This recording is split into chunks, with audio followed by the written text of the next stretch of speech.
Hello viewers, আসসালামু আলাইকুম।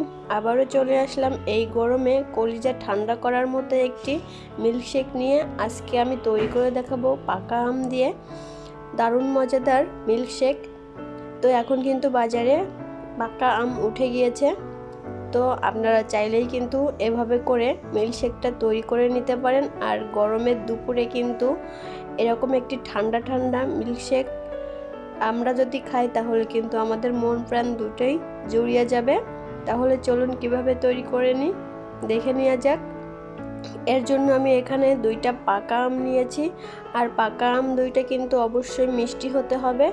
টক আম দিয়ে কিন্তু খুব একটি ভালো টেস্ট আসবে না, সেজন্য কিন্তু পাকা আম নিতে হবে। আর দুধের ভিতরে টক আম দিলে কিন্তু দুধটা কেটে যাওয়ার সম্ভাবনা থাকে, আর সেজন্য কিন্তু আমটা মিষ্টি দেখেই নিতে হবে। আর এই আমটা কিন্তু আমার আব্বু আমাদের গ্রাম থেকে পাঠিয়েছে, আমাদের নিজেদের গাছের আম, বাবা বাড়ি থেকে পাঠিয়েছে। দেখুন আম দুটো আমি কেটে খুব সুন্দর টুকরো টুকরো করে নিয়েছি।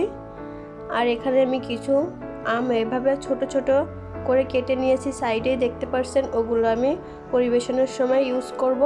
এখন আমি একটি জুসার নিয়ে নিয়েছি, এর ভিতরে আমি পাকা আমগুলো দিয়ে দিব। এখানে আমি 2 জনের জন্য তৈরি করছি, আপনারা চাইলে এর থেকে বেশি বা কম নিতে পারেন। এ পর্যায়ে আমি দিয়ে দিব স্বাদ মতো চিনি।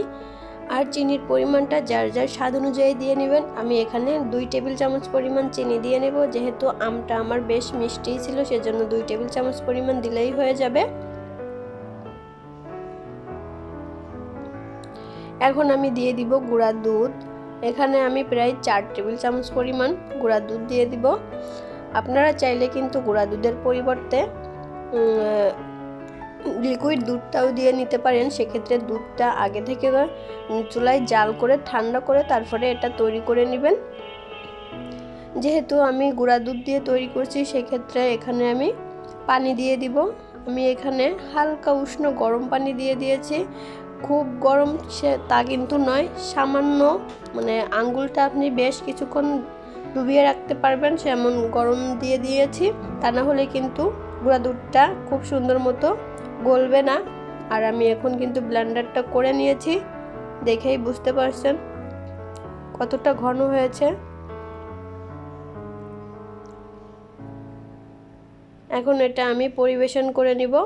তো আমি 2টা জুসের গ্লাস নিয়ে নিয়েছি।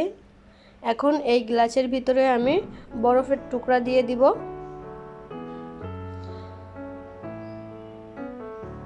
অবশ্যই কিন্তু গরমে এরকম বরফের টুকরা দিয়ে পরিবেশন করলে ঠান্ডা ঠান্ডা খেতে খুবই মজা হবে। তো এই বরফের টুকরোর ভিতরে আমি মিল্কশেকটা ঢেলে দিব। আর এভাবে ঠান্ডা ঠান্ডা কিন্তু পরিবেশন করবেন, তাহলে কিন্তু খেতে খুবই ভালো লাগবে। এই তো এখন আমি যে আমটা কুচিয়ে রেখে দিয়েছিলাম সেই আমটা এর ভিতরে দিয়ে দিব। যখন আমরা এই শেকটা খাবো তখন কিন্তু মুখের ভিতরে পড়বে আর চিবিয়ে চিবিয়ে খেতে কিন্তু বেশ ভালোই লাগে। তো আমি এভাবে করে মিল্কশেকটা তৈরি করে নিলাম। তো এই তো তৈরি হয়ে গেল দারুণ মজাদার মিল্কশেক আমের। তো অবশ্যই এই গরমে একবার হলেও ট্রাই করবেন আর কমেন্টসে জানাবেন কেমন হয়েছে। আর লাইক দিতে তো একদমই ভুলবেন না, কারণ আপনাদের একটা লাইক আর কমেন্টস আমাকে অনেক বেশি উৎসাহিত করে। আমার ভিডিওটি দেখার জন্য সবাইকে অসংখ্য ধন্যবাদ। আল্লাহ হাফেজ।